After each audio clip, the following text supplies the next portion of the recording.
پیر کامل قسط نمبر 6۔ تمہارا نام کیا ہے؟ پتہ نہیں۔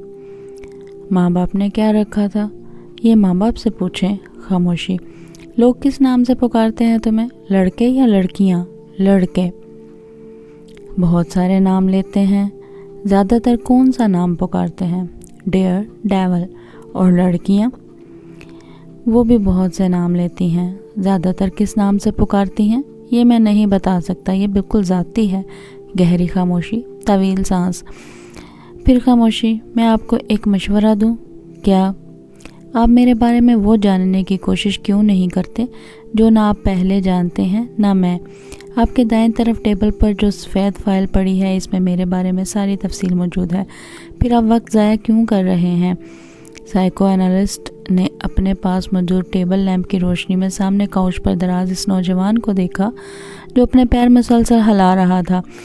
اس کے چہرے پر گہرا اطمینان تھا اور یوں لگ رہا تھا جیسے وہ سائیکو اینالسٹ کے ساتھ ہونے والی اس ساری گفتگو کو بیکار سمجھ رہا تھا۔ کمرے میں موجود ٹھنڈک، خاموشی اور نیم تاریکی نے اس کے اعصاب کو بالکل بھی متاثر نہیں کیا تھا۔ وہ بات کرتے ہوئے وقتاً فوقتاً کمرے میں چاروں طرف نظریں دوڑا رہا تھا۔ سائیکو اینالسٹ کے لیے سامنے لیٹا ہوا نوجوان عجیب کیس تھا۔ وہ فوٹوگرافک میموری کا مالک تھا، اس کا IQ لیول 150 کے رینج میں تھا۔ وہ through out standing academic record رکھتا تھا۔ وہ گولف میں پریزنٹ گولڈ میڈل تھا، 3 بار جیت چکا تھا اور وہ تیسری بار خودکشی کی ناکام کوشش کرنے کے بعد اس کے پاس آیا تھا اور اس کے والد اس لیے لے کے آئے تھے۔ وہ بےحد پریشان تھے۔ وہ ملک کے چند بہت اچھے خاندانوں میں سے ایک سے تعلق رکھتا تھا، ایسا خاندان جس کے پاس پیسے کی بھرمار تھی۔ 4 بھائیوں اور 1 بہن کے بعد وہ چوتھے نمبر پر تھا۔ وہ بھائی اور 1 بہن اس سے بڑے تھے۔ اپنی ذہانت اور قابلیت کی وجہ سے وہ اپنے والدین کا بہت چہیتا تھا۔ اس کے باوجود پچھلے 3 سال میں یہ اس کی چوتھی کوشش تھی۔ اس نے سڑک پر بائک چلاتے ہوئے 1 وے کی خلاف ورزی کی اور بائک سے ہاتھ اٹھا لیے۔ اس کے پیچھے آنے والی ٹریفک کانسٹیبل نے ایسا کرتے ہوئے اسے دیکھا تھا۔ خوش قسمتی سے گاڑی سے ٹکرانے کے بعد وہ ہوا میں اچھل کے ایک دوسری گاڑی کی چھت پر گرا اور پھر زمین پر گر گیا۔ اس کے بازو اور ایک ٹانگ میں فریکچر ہوئے۔ تب اس کے والدین کانسٹیبل کے اصرار کے باوجود بھی اسے ایک حادثہ ہی سمجھے، کیونکہ اس نے اپنے ماں باپ سے یہی کہا تھا کہ وہ غلطی سے 1 وے سے ہٹ گیا تھا۔ دوسری بار اس نے پورے 1 سال بعد لاہور میں خود کو باندھ کر پانی میں ڈبونے کی کوشش کی۔ اس بار بھی اسے بچا لیا گیا۔ پل پر کھڑے لوگوں نے اسے رسی سمیت باہر کھینچ لیا تھا۔ اس بار اس بات کی گواہی دینے والوں کی تعداد زیادہ تھی کہ اس نے اپنے آپ کو خود پانی میں گرایا تھا۔ سالار کا بیان یہ تھا کہ کچھ لڑکوں نے اس کی گاڑی کو پل کے پاس روکا اور پھر اسے باندھ کر پانی میں پھینک دیا۔ جس طرح وہ بندہ ہوا تھا اس سے یوں ہی لگتا تھا کہ واقعی اسے باندھ کر گرایا گیا تھا۔ پولیس اگلے کئی ہفتے تک اس کے بتائے ہوئے حلیے کے لڑکوں کو پورے شہر میں تلاش کرتی رہی۔ سکندر عثمان نے خاص طور پر ایک گارڈ اس کے ساتھ تعینات کر دیا تھا، 24 گھنٹے اس کے ساتھ رہتا تھا، مگر وہ تیسری بار اپنے ماں باپ کی آنکھوں میں دھول نہیں جھونک سکتا تھا۔ خواب آور گولیوں کی ایک بڑی تعداد کو پیس کر اس نے دودھ میں ڈال کر پی لیا تھا۔ گولیوں کی تعداد اتنی زیادہ تھی کہ معدہ واش کرنے کے باوجود اگلے کئی دن وہ بیمار رہا تھا۔ اس بار کسی کو بھی کوئی غلط فہمی نہیں ہوئی تھی۔ اس نے خانسامہ کے سامنے وہ گولیاں دودھ میں ڈال کر پی تھیں۔ سکندر عثمان اور طیبہ شاکڈ رہ گئے تھے۔ پچھلے دونوں واقعات بھی انہیں پوری طرح یاد آ گئے تھے اور وہ پچھتانے لگے کہ انہوں نے پہلے اس کی بات پر اعتبار کیوں کیا۔ پورا گھر اس کی وجہ سے پریشان ہو گیا تھا۔ اس کے بارے میں اسکول، کالونی اور خاندان میں ہر جگہ خبریں پھیل رہی تھیں۔ وہ اس بار اس بات سے انکار نہ کر سکا کہ اس نے خودکشی کی کوشش نہیں کی تھی، مگر وہ یہ بتانے پر تیار نہیں تھا کہ اس نے ایسا کیوں کیا تھا۔ بھائی، بہن، باپ، اس نے کسی کے سوال کا جواب نہیں دیا۔ سکندر A لیولز کے بعد اس کے بڑے 2 بھائیوں کی طرح اسے بیرون ملک تعلیم حاصل کرنے کے لیے بھجوانا چاہتے تھے۔ وہ جانتے تھے کہ اسے کہیں نہ بڑی آسانی سے ایڈمیشن مل جائے گا، بلکہ اسکالرشپ بھی، لیکن اس کے سارے پلانز جیسے بھگ کر کے اڑ گئے تھے اور وہ ابھی سائیکو اینالسٹ کے سامنے موجود تھا جس کے پاس سکندر اسے اپنے ایک دوست کے مشورے پر بھیجا تھا۔ ٹھیک ہے سالار، بالکل ٹو دا پوائنٹ بات کرتے ہیں۔ مرنا کیوں چاہتے ہو تم؟ سالار نے کندیش کہا۔ آپ سے کس نے کہا کہ میں مرنا چاہتا ہوں؟ خودکشی کی 3 بار کوششیں کر چکے ہو تم۔ کوشش کرنے اور مرنے میں بڑا فرق ہوتا ہے۔ تینوں میں تم اتفاقاً بچے ہو، ورنہ تم نے خود کو مارنے میں کوئی کسر نہیں چھوڑی تھی۔ دیکھیں، جس کو آپ خودکشی کی کوشش کہہ رہے ہیں، میں اسے خودکشی کی کوشش نہیں سمجھتا۔ میں صرف دیکھنا چاہتا تھا کہ موت کی تکلیف کیسی ہوتی ہے۔ وہ اس کا چہرہ دینے لگا جو بڑا پرسکون انداز میں انہیں سمجھانے کی کوشش کر رہا تھا۔ اور موت کی تکلیف تم کیوں محسوس کرنا چاہتے تھے؟ بس ایسے ہی تجسس سمجھ لیں۔ سائیکو انالسٹ نے گہرا سانس لے کر اس 150 IQ لیول والے نوجوان کو دیکھا جو اب چھت کو گھور رہا تھا۔ تو ایک بار خودکشی کی کوشش سے تمہارا یہ تجسس ختم نہیں ہوا، اور تب میں بے ہوش ہو گیا تھا اور اس لیے ٹھیک سے کچھ بھی محسوس نہیں کر سکا۔ دوسری بار بھی ایسا ہی ہوا، تیسری بار بھی ایسا ہی ہوا۔ وہ مایوسی سے سر ہلاتے ہوئے بولا، اور اب تم چوتھی بار کوشش کرو گے؟ یقیناً میں محسوس کرنا چاہتا ہوں کہ درد کی انتہا پر جا کر کیسا لگتا ہے۔ کیا مطلب؟ جیسے خوشی کی انتہا سرور ہوتا ہے، مگر میری سمجھ میں نہیں آتا کہ خوشی کی اس انتہا کے بعد کیا ہے۔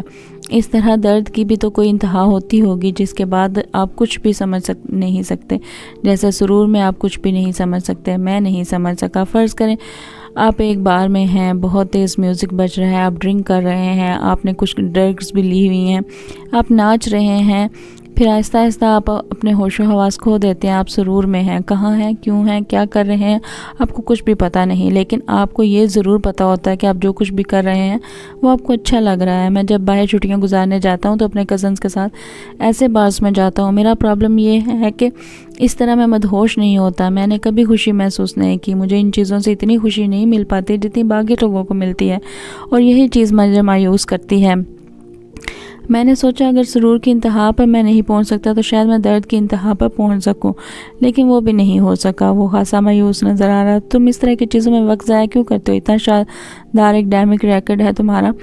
سالار نے اس بار انتہائی بیزاری سے جواب دیا، پلیز اب میری ذہانت کے راگ الاپنا شروع مت کر دیجیے۔ مجھے پتہ ہے میں کیا ہوں، تنگ آ گیا ہوں۔ میں اپنی تعریفیں سنتے اس کے لہجے میں تلخی تھی۔ سائیکو انالسٹ کچھ دیر سے دیکھتا رہا۔ اپنے لیے کوئی گول کیوں نہیں سیٹ کر لیتے تم؟ میں نے کیا ہے کیا؟ میں خودکشی کی ایک اور کوشش کرنی ہے۔ مکمل اطمینان تھا۔ کیا تمہیں کوئی ڈپریشن ہے؟ Not at all. تو پھر تم کیوں مرنا چاہتے ہو؟ ایک گہرا سانس۔ کیا آپ کو ایک بار پھر سے بتانا شروع کروں کہ میں مرنا نہیں چاہتا؟ میں کچھ اور کرنے کی کوشش کر رہا ہوں۔ وہ بتایا۔ بات گھوم پھر کر پھر وہیں آ گئی تھی۔ سائیکو انالسٹ کچھ دیر سے سوچتا رہا۔ کیا تم یہ سب کسی لڑکی کی وجہ سے کر رہے ہو؟ ہیں؟ سالار نے گردن موڑ کر حیرانی سے اسے دیکھا۔ لڑکی کی وجہ سے؟ ہاں، کوئی ایسی لڑکی جو تمہیں اچھی لگتی ہو، جس سے تم شادی کرنا چاہتے ہو۔ اس نے بے اختیار قہقہ لگایا اور پھر ہنستا ہی گیا۔ مائی گاڈ، آپ کا مطلب ہے کہ کسی لڑکی کی محبت کی وجہ سے میں خودکشی؟ وہ ایک بار پھر اپنی بات ادھوری چھوڑ کر ہنسنے لگا۔ لڑکی کی محبت اور خودکشی، کیا مذاق ہے؟ وہ اپنی ہنسی پر قابو پانے کی کوشش کر رہا تھا۔ سائیکو انالسٹ نے اس طرح کے کئی سیشنز اس کے ساتھ کیے تھے اور ہر بار نتیجہ وہی ڈھاک کے تین پات رہا۔ آپ اس کو تعلیم کے لیے بیرون ملک بھجوانے کے بجائے یہیں رکھیں اور اس پر بہت زیادہ توجہ دیں۔ ہو سکتا ہے یہ توجہ حاصل کرنے کے لیے سب کرتا ہو۔ اس نے کئی ماہ کے بعد سالار کے ماں باپ کو مشورہ دیا، جس کا نتیجہ یہ ہوا کہ اسے باہر بھجوانے کے بجائے اسلام آباد کے ایک ادارے میں ایڈمیشن دلوا دیا گیا۔ سکندر کو یہ اطمینان تھا کہ وہ اسے اپنے پاس رکھیں گے تو شاید وہ دوبارہ ایسی حرکت نہ کرے۔ سالار نے ان کے فیصلے پر کسی رد عمل کا اظہار نہیں کیا، بالکل اسی طرح جس طرح اس نے ان کے فیصلے پر کسی خوشی کا اظہار نہیں کیا تھا کہ اسے بیرون ملک تعلیم کے لیے بھجوایا جائے گا۔ سائیکو انالسٹ کے ساتھ آخری سیشن کے بعد سکندر اسے گھر لے آئے اور انہوں نے طیبہ کے ساتھ مل کر اسے ایک لمبی چوڑی میٹنگ کی۔ وہ دونوں اپنے بیڈ روم میں بیٹھا کر اسے ان تمام آسائشوں کے بارے میں بتاتے رہے جو وہ پچھلے کئی سالوں سے اسے فراہم کرتے رہے تھے۔ انہوں نے اسے ان توقعات کے بارے میں بھی بتایا جو اس سے رکھتے تھے، اسے ان محبت بھرے جذبات سے بھی آگاہ کیا وہ جو اس کے لیے محسوس کرتے تھے۔ وہ بے تاثر چہرے کے ساتھ چوئنگم چباتا باپ کی بے چینی اور ماں کے آنسو دیکھتا رہا۔ گفتگو کے آخر میں سکندر نے تقریباً تنگ آ کر اس سے کہا، تمہیں کس چیز کی کمی ہے؟ کیا ہے جو تمہارے پاس نہیں ہے یا جو تمہیں نہیں چاہیے؟ مجھے بتاؤ۔ سالار سوچ میں پڑ گیا۔ Sports car. اگلے لمحے اس نے کہا، ٹھیک ہے، میں تمہیں اسپورٹس کار باہر سے منگوا دیتا ہوں، مگر دوبارہ ایسی کوئی حرکت مت کرنا جو تم نے کی ہے۔ اوکے۔ سکندر اسمان کو کچھ اطمینان ہوا۔ سالار نے سر ہلا دیا۔ طیبہ نے ٹشو سے اپنے آنسو صاف کرتے ہوئے جیسے سکون کا سانس لیا۔ وہ کمرے سے چلا گیا تو سکندر نے سگار سلگاتے ہوئے ان سے کہا، طیبہ تم اس پر بہت توجہ دینی پڑے گی۔ اپنی ایکٹیویٹیز کچھ کم کرو اور کوشش کرو کہ اس کے ساتھ روزانہ کچھ وقت گزار سکو۔ طیبہ نے سر ہلا دیا۔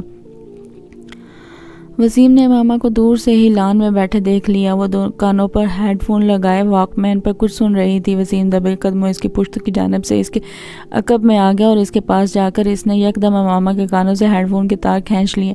ماما نے برق رفتاری سے واک مین کا اسٹاپ کا بٹن دبایا تھا۔ کیا سنا جا رہا ہے یہاں اکیلے بیٹھے؟ وسیم نے بلند آواز میں کہتے ہوئے ہیڈ فون کے اپنے کانوں میں ٹھونس لیا، مگر تب تک کہ میں ماما کے سر بند کر چکی تھی۔ کرسی سے اٹھ کر کھڑے ہو کر اس نے ہیڈ فون کو اپنی طرف کھینچتے ہوئے وسیم سے کہا، بدتمیزی کی بھی کوئی حد ہوتی ہے وسیم، بہیو یور سیلف۔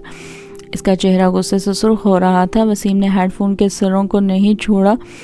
امامہ غصے سے کا اس پر کوئی اثر نہیں ہوا. میں سننا چاہتا ہوں تم کیا سن رہی تھی, اس میں بدتمیزی والی کیا بات ہے, کیسٹ کو آن کرو. امامہ نے کچھ جھنجھلاتے ہوئے ہیڈ فون کو واک مین سے الگ کر دیا. میں تمہارے سننے کے لیے واک مین لے کر یہاں نہیں بیٹھی, دفعہ ہو جاؤ یہ ہیڈ فون لے کر.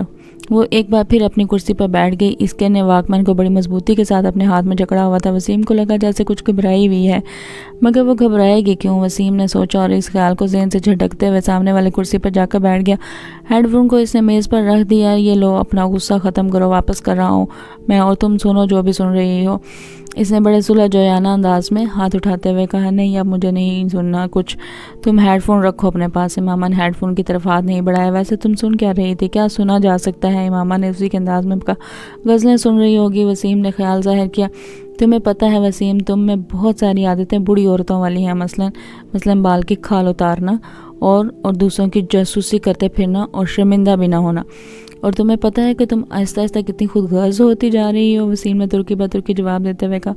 امامہ نے اس کی بات پر برا نہیں مانا. اچھا تمہیں پتہ چل گیا کہ میں خود غرض ہوں, اس بار اس نے مسکراتے ہوئے کہا. حالانکہ تم جتنے بیوقوف ہو, میں یہ سوچ بھی نہیں سکتی تھی کہ یہ نتیجہ اخذ کر لو گے. اگر تم مجھے شرمندہ کرنے کی کوشش کری ہو تو مت کرو, میں شرمندہ نہیں ہوں گا, وسیم نے ڈھٹائی کا مظاہرہ کرتے ہوئے کہا. پھر بھی ایسے کاموں کی کوشش تو ہر ایک پر فرض ہوتی ہے. آج تمہاری زبان کچھ زیادہ نہیں چل رہی, وسیم نے اسے غور سے دیکھتے ہوئے کہا. ہو سکتا ہے نہیں, ایسا ہی ہے, چلو اچھا ہے. وہ چپشا کا روزہ تو توڑ دیا تم نے, جو اسلام آباد آنے پر تم رکھ لیتی ہو. امامہ نے غور سے وسیم کو دیکھا. کون سا چپشا کا روزہ, تم جب سے لاہور گئی ہو خاصی بدل گئی ہو. مجھ پر اسٹڈیز کا بہت بوجھ ہوتا ہے. سب پر ہوتا ہے امامہ, مگر کوئی بھی اسٹڈیز کو اتنا سر پر سوار نہیں کرتا, وسیم نے اس کی بات کاٹتے ہوئے کہا. چھوڑو اس فضول بحث کو, یہ بتاؤ تم آج کل کیا کر رہے ہو. ایش. وہ اسی طرح کرسی جھلاتا رہا. یہ تو تم پورا سال ہی کرتے ہو, میں آج کل کی خاص مصروفیت کا پوچھ رہی ہوں. آج کل تو بس دوستوں کے ساتھ پھر رہا ہوں. تمہیں پتہ ہونا چاہیے کہ پیپرز کے بعد میری مصروفیات کیا ہوتی ہیں. سب کچھ بھولتی جا رہی ہو تم, وسیم نے افسوس سے بھری نظروں سے کہا. میں اس امید میں یہ سوال کیا تھا کہ شاید اس سال تم میں کوئی بہتری آ جائے, مگر نہیں, میں نے بیکار سوال کیا, امامہ نے اس کے تبصرے کے جواب میں کہا. تمہیں پتہ ہونا چاہیے کہ میں تم سے 1 سال بڑا ہوں, تم نہیں, اس لیے اب اپنی ملامتی تقریر ختم کرو, وسیم نے اسے کچھ جتاتے ہوئے کہا. یہ ساتھ والوں کے لڑکے سے تعلقات کا کیا بنا. امامہ کو اچانک یاد آیا. چوچو سے بس کچھ عجیب سے ہی تعلقات ہیں, وسیم نے کندھے چکاتے ہوئے کہا.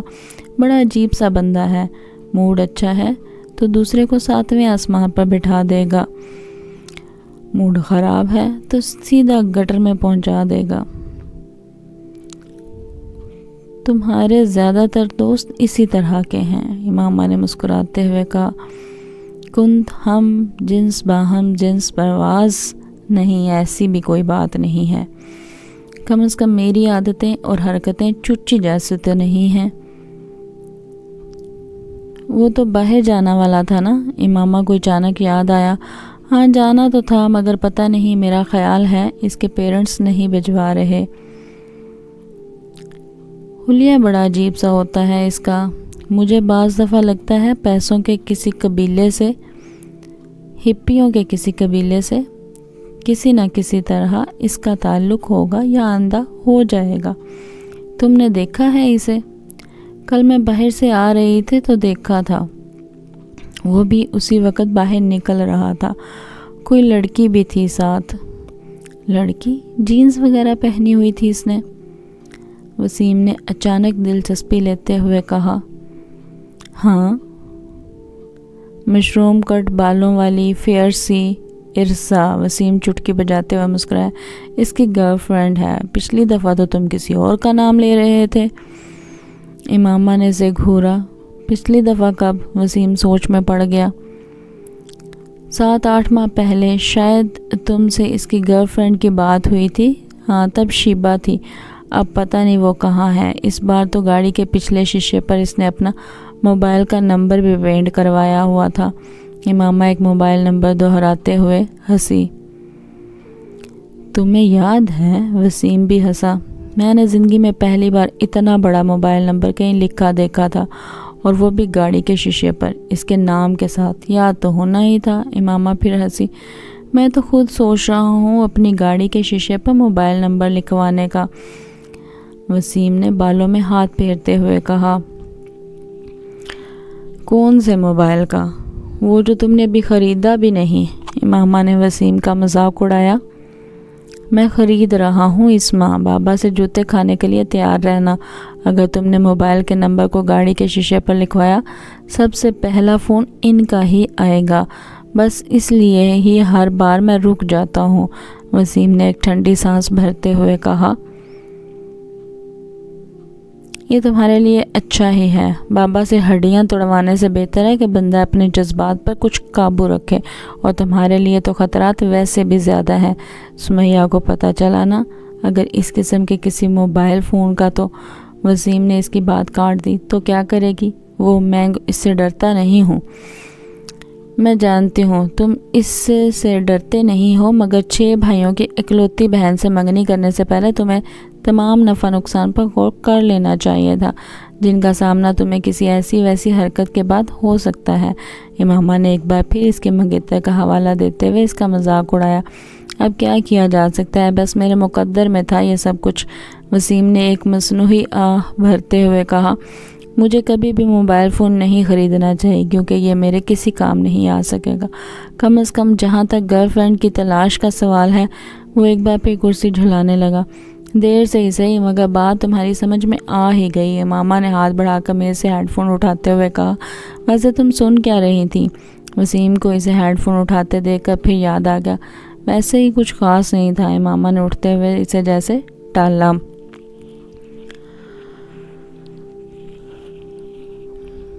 آپ لاہور جا رہے ہیں تو واپسی پر امامہ کے ہاسٹل چلے جائیں۔ یہ کچھ کپڑے ہیں، اس کے درزی سے لے کر آئی ہوں، آپ اسے دے آئیں، سلمیٰ نے ہاشم سے کہا۔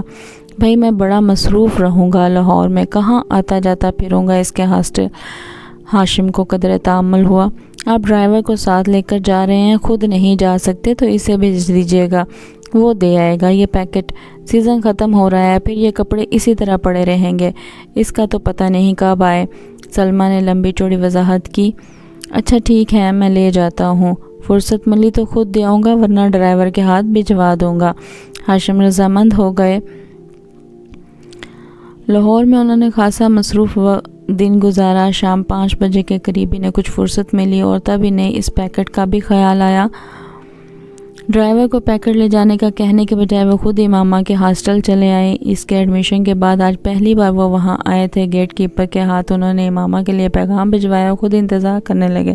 ان کا خیال تھا کہ وہ جلد ہی آ جائے گی، مگر ایسا نہ ہوا۔ 10 منٹ، 15 منٹ، 20 منٹ، وہ کچھ بیزار ہونے لگے۔ اس سے پہلے کہ وہ اندر دوبارہ پیغام بھجواتے، انہیں گیٹ کیپر ایک لڑکی کے ساتھ آتا دکھائی دیا۔ کچھ قریب آنے پر انہوں نے اس لڑکی کو پہچان لیا۔ وہ جویریہ تھی، امامہ کی بچپن کی دوست، اور اس کا تعلق بھی اسلام آباد سے ہی تھا۔ السلام علیکم انکل، جویریہ نے پاس آ کر کہا۔ وعلیکم السلام، بیٹا کیسی ہو تم؟ میں ٹھیک ہوں، میں یہ امامہ کے کچھ کپڑے دینے آیا تھا، لاہور آ رہا تھا تو اس کی امی نے یہ پیکٹ دے دیا۔ اب یہاں بیٹھے مجھے گھنٹہ ہو گیا ہے، مگر انہوں نے اسے بلایا نہیں۔ ہاشم کے لہجے میں شکوہ تھا۔ انکل امامہ مارکیٹ گئی ہے کچھ دوستوں کے ساتھ، آپ یہ پیکٹ مجھے دے دیں، میں خود اسے دے دوں گی۔ ٹھیک ہے، تم حق لو۔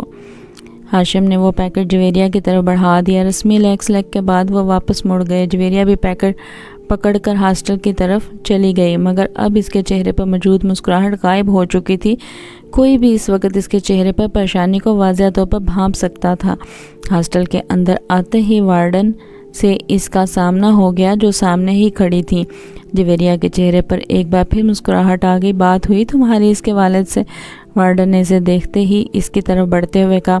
جی بات ہوئی، پریشانی والا کوئی مسئلہ نہیں ہے، وہ اسلام آباد میں اپنے گھر پر ہی ہے۔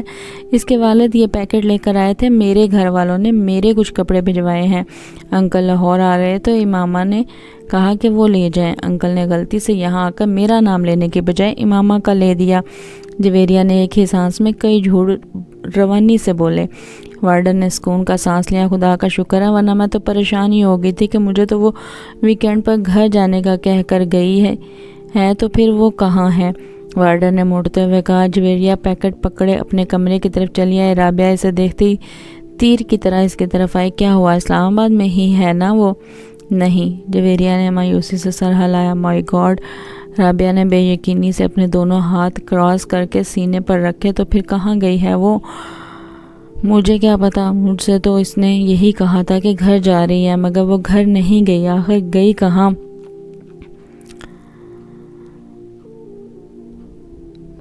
رابعہ نے تشویش بھرے کیا کہا؟ جھوٹ بولا ہے اور کیا کہہ سکتی ہوں؟ یہ بتا دیتی کہ وہ اسلام آباد میں نہیں ہے تو ہاسٹل میں ابھی ہنگامہ شروع ہو جاتا، وہ تو پولیس بلوا لیتی۔ جویریہ نے ناخن کاٹتے ہوئے کہا۔ اور انکل کو ان کو کیا بتایا؟ رابعہ نے پوچھا۔ ان سے بھی جھوٹ بولا ہے، یہی کہا ہے کہ وہ مارکیٹ گئی ہے، مگر اب ہوگا کیا؟ رابعہ نے پریشانی کے عالم میں کہا۔ مجھے تو یہ فکر ہو رہی ہے کہ اگر وہ واپس نہ آئی تو میں بری طرح پکڑی جاؤں گی۔ سب یہی سمجھیں گے کہ مجھے اس کے پروگرام کا پتہ تھا، اس لیے میں نے وارڈن اور اس کے گھر والوں سے سب کچھ چھپایا۔ جویریہ کی پریشانی بڑھتی جا رہی تھی، کہیں امامہ کو کوئی حادثہ نہ ہی پیش نہ آ گیا ہو، ورنہ وہ ایسی لڑکی تو نہیں ہے کہ اس طرح رابعہ کو جانے کے خدشے نے ستایا۔ مگر اب ہم کیا کریں؟ ہم تو کسی سے اس سارے معاملے کو ڈسکس بھی نہیں کر سکتے۔ جویریہ نے ناخن کترتے ہوئے کہا۔ زینب سے بات کریں؟ رابعہ نے کہا۔ فار گاڈ سیک رابعہ، کبھی تو عقل سے کام لیا کرو، اس سے کیا بات کریں ہم؟ جویریہ نے جھنجھلا کر کہا۔ تو پھر انتظار کرتے ہیں، ہو سکتا ہے وہ آج رات تک یا کل تک آ جائے۔ اگر آ گئی تو پھر کوئی مسئلہ نہیں رہے گا، اور اگر نہ آئی تو پھر ہم وارڈن کو سب کچھ سچ سچ بتا دیں گے۔ رابعہ نے سنجیدگی سے سارے معاملے پر غور کرتے ہوئے کہا۔ جویریہ نے اسے دیکھا مگر اس کے مشورے پر کچھ کہا نہیں۔ پریشانی اس کے چہرے سے چھلک رہی تھی۔